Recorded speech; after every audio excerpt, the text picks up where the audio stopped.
সালামু আলাইকুম, কেমন আছেন সবাই? আশা করি সবাই ভালো আছেন। আমি আলহামদুলিল্লাহ আপনাদের দয়ায় ভালো আছি। আজ আমি একটা রসমালাই কেকের ডেকোরেশন নিয়ে আসলাম। আর রসমালাই কেকের কিন্তু খুব একটা অর্ডার আমি এখানে পাই না, যেহেতু আমি মফস্বল এলাকায় থাকি। এখানে আসলে ওইভাবে কেউ রসমালাই কেকের আর কি ওইভাবে অর্ডার দেয় না কেউ, যেহেতু প্রাইসটা একটু বেশি। সবাই আসলে প্রাইজের কথা চিন্তা করে।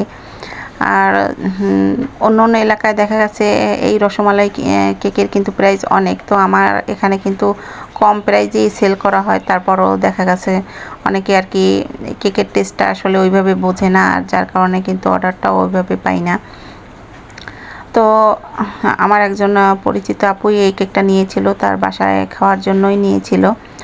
আর এর আগেও রসমালাই কেকের আমি ডেকোরেশন দেখিয়েছি, হয়তো আমার চ্যানেলে হয়তো আছে, তো আপনারা দেখে নেবেন। আর এই ক্রিমটা আমি রসমালাই কেকের ফ্লেভারেই করেছি।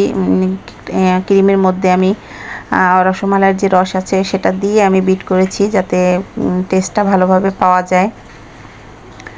আর এই যে তারপরে আমি রসমালাইয়ের যে রসটা ছিল সেটা দিয়ে সুগার সিরাপ তৈরি করেছি। তারপরে আমি ক্রিম দিয়ে আবার রসমালাই উপরে দিয়ে দিয়েছি। আর এই কেকের ডেকোরেশনটাই কিন্তু মেইন, আপনি কিভাবে ডেকোরেশনটা করবেন। অনেকেই দেখা গেছে রসমালাই কেকের শুধু নাম বলে রসমালাই কেক, কিন্তু ভিতরে রসমালাই দেয় না, রসমালাইয়ের রসটাও ওইভাবে দেয় না, মানে রসমালাইয়ের কোনো ফ্লেভারই তারা পায় না। এরকম কিন্তু অনেকেই আছে যারা ভ্যানিলা কেক রসমালাই কেক বলে চালিয়ে দেয়। তো আমি এই কারণে এই ভিডিওটা করলাম, যাতে আপনারা বুঝতে পারেন যে এই কেকের কীরকম ডেকোরেশন হবে, আর কীরকম এই কেকের টেস্টটাও কীভাবে হবে। তো বুঝতেই পারবেন যে এই কেকটা যদি একবার কেউ ট্রাই করে তাহলে সে আসলে বারবারই খেতে চাইবে, আর বুঝতে পারবে যে কেকের টেস্টটা কেমন।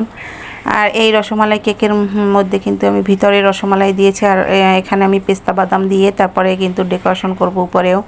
তো ভিতরে আমি দেই নেই পেস্তা বাদাম, যেহেতু উপরে অনেকগুলো পেস্তা বাদাম আমাকে দিতে হবে, এই কারণে কিন্তু আমি উপরে দেই নেই পেস্তা বাদাম বা কাজু বাদাম, আপনারা যেটাই দেন।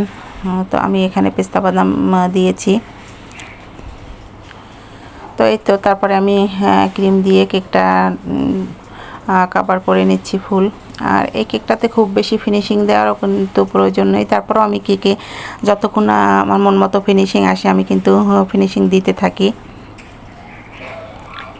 আর কেকের আমার সবসময় মনে হয় যে ফিনিশিংটা যদি ঠিকঠাক না হয় তাহলে মনে হয় যেন কেকের কাজ অসম্পূর্ণ থেকে যায় এরকম। তো এই যে তো কেকটা যেরকম ফিনিশিং, কিন্তু এই পর্যন্তই কিন্তু ঠিক ছিল। তারপরও আমার কাছে মনে হয়েছে না, আর একটু দিই। আর এরই মাঝখানে আমার মেয়েরা ক্যামেরা অফ করে রেখেছিল, যেটা আমি দেখিনি, যার কারণে আমি ডেকোরেশনটা দেখাতে পারলাম না। প্লিজ আপনারা দয়া করে ভুল বুঝবেন না। এটা আমি ছোটো একটা স্টার নজল দিয়ে তারপর এরকম করে দিয়েছি। আর এটা কিন্তু খুব সহজ একটা ডেকোরেশন, যে কেউ বুঝতে পারবে। প্রথমে ঘর করে তারপরে পাশ থেকে একটা বর্ডার করে দিয়েছি, আর নিচ থেকেও সেম নজলটা দিয়ে বর্ডার করে দিয়েছি। আর ভিতরে আমি রসমালাইগুলো দিয়ে দিচ্ছি। আর দেখতেই পাবেন যে উপরে আমি কি পরিমাণ রসমালাই দিয়েছি, ভিতরে কি পরিমাণ রসমালাই দিয়েছি। আর এই কেকের টেস্ট রসমালাই প্রতিটা পিসে, প্রতিটা বাইকে যদি রসমালাইয়ের টেস্টটা না পান তাহলে কিন্তু এই কেকের টেস্ট আসলে ওইভাবে বুঝবেন না। তো এই যে আমি যেখানে একটু ফাঁকা আছে সেখানেও আমি কিন্তু রসমালাই দিয়ে দিয়েছি। একদম সম্পূর্ণ ঘরে একটা ঘর ফাঁকা রেখে আমি রসমালাইগুলো দিয়েছি। তারপরে আমি এই যে আমি এখানে পেস্তা বাদামগুলো কুচি করে নিয়েছি, সেটা আমি ফাঁকা যে ঘরগুলো ছিল সেটার মধ্যে দিয়ে দিয়েছি। আর এরকম করে দিলে কিন্তু অন্যরকম একটা দেখতেও কিন্তু সুন্দর লাগে। তো এখানে আপনারা যদি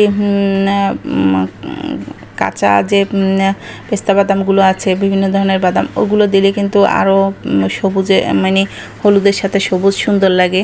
তো আমার কাছে যেটা ছিল আমি সেটাই দিয়ে দিয়েছি। আপনাদের কাছে যে বাদাম থাকবে সেটা দিয়ে ডেকোরেশন করে নেবেন। তারপরে কিন্তু আমি প্রতিটা রসমালাইয়ের উপরে একটু গোল্ডেন লিপ দিয়ে দিয়েছিলাম পরে, যেটা আমি আর কি ভিডিওতে দেখাইনি। তো এই যে আজকের এই রসমালাই কেকের ফাইনাল লুক, আর নিচ থেকেও দেখবেন কীভাবে কী পরিমাণ বাদাম দিয়ে দিয়েছি।